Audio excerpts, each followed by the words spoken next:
సోయాకు curry చేద్దామని నేనైతే ఈరోజు మార్కెట్లో నుండి సోయాకుల్ని తీసుకొని వచ్చాను. ఈ కర్రీ చేయడానికి ఫస్ట్ ప్యాన్ హీట్ అయిన తర్వాత ఆయిల్ వేసుకొని ఆయిల్ వేడైన తర్వాత 2 టేబుల్ స్పూన్ జీలకర్ర అండ్ సన్నగా కట్ చేసి పెట్టుకున్న వెల్లుల్లిని వేసి కొద్దిగా వేగిన తర్వాత సన్నగా కట్ చేసి పెట్టుకున్న సోయాకుల్ని వేసుకోవాలి. ఈ ఆకులు అయితే చాలా సన్నగా కట్ చేసుకోవాలి. అప్పుడే ఈ కర్రీ అనేది ఈజీగా కుక్ అవుతుంది.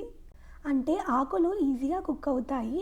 ఇప్పుడు కొద్దిగా పసుపు, టేస్ట్కి తగినట్టు కారం అండ్ సాల్ట్ వేసుకొని అవన్నీ మిక్స్ అయ్యేలాగా కలుపుకొని ఇప్పుడు వాటర్ ఏమి యాడ్ చేయకుండా మూత పెట్టుకుంటే 5 మినిట్స్లో ఈ కర్రీ అనేది పర్ఫెక్ట్గా కుక్ అవుతుంది. ఆ తర్వాత మనం సన్నగా కట్ చేసుకున్న కొత్తిమీర ఎక్కువగా వేస్తే ఈ కర్రీ ఫ్లేవర్ అనేది తగ్గి కొత్తిమీర ఫ్లేవర్ యాడ్ అయ్యి కర్రీ అనేది చాలా టేస్టీగా ఉంటుంది. ఎందుకంటే ఈ ఫ్లేవర్ కొందరికి ఇష్టం ఉండదు.